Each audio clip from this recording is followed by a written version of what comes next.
बिहार में पहले चरण के चुनावों के लिए प्रचार का आज आखिरी दिन था। 71 विधानसभा सीटों के लिए आज लगभग सभी पार्टियों ने अपनी पूरी ताकत झोंक दी। नीतीश कुमार, तेजस्वी यादव, जेपी नड्डा, चिराग पासवान सहित सभी बड़े नेताओं ने चुनावी मंच पर खड़े होकर अपने वायदों की फहरिस्त एक बार फिर जनता के दरबार में रखी। हालांकि भीड़ और शोर इन चुनावी प्रतिनिधियों का उत्साह बढ़ाने में तो सफल होते दिख रहे थे, पर क्या मात्र कुछ घंटों की ये प्रचारिक सफलता इनके लिए वोट बैंक का काम कर पाएगी?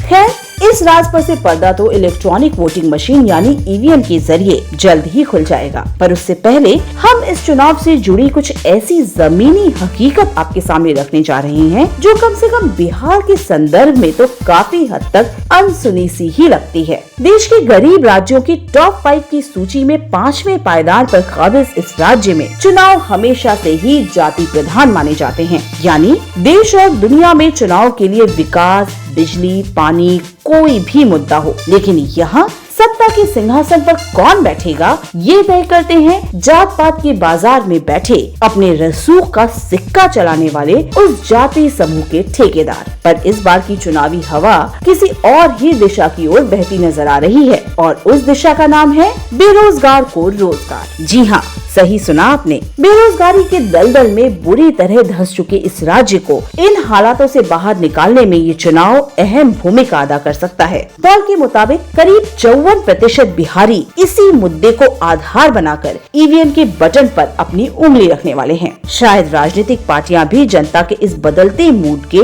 गंभीर परिणामों और वक्त की नजाकत को भांपकर रोजगार देने के लोक लुभावने वायदों पर खुलकर दांव खेल रही हैं। जहां राष्ट्रीय जनता दल ने 10 लाख नौकरियों का पिटारा खोलने की बात कही है, तो वही सुशासन बाबू यानी नीतीश कुमार ने इस आंकड़े को बढ़ाकर 19 लाख तक कर दिया है। वैसे दिलचस्प बात ये भी है कि जिस मुद्दे को कभी मुद्दा माना ही नहीं गया, क्यों उसके आगे अब बड़े बड़े सेनापतियों को भी अपना सिर झुकाना पड़ रहा है। इसका सबसे स्पष्ट कारण जो नजर आता है वो है कोविड-19 पेंडेमिक के दौरान बेतहाशा और बेतरतीबी से हुआ माइग्रेंट क्राइसिस। उस दौरान दूसरे शहरों में काम करने वाले बिहार के लोग पहले अपनी जिंदगी की सलामती के लिए जान हथेली पर रखकर अपने घरों की तरफ भागे, पर बदकिस्मती से परिस्थितियों के आगे मजबूर होकर उसी रास्ते से उन्हें लौटना भी पड़ा, जहां हर पल मौत के डर के साथ जीना उनकी मजबूरी थी। आए थे ये सोचकर कि मरना ही है तो अपनी मिट्टी तो नसीब होगी, पर जब परिवार के पेट में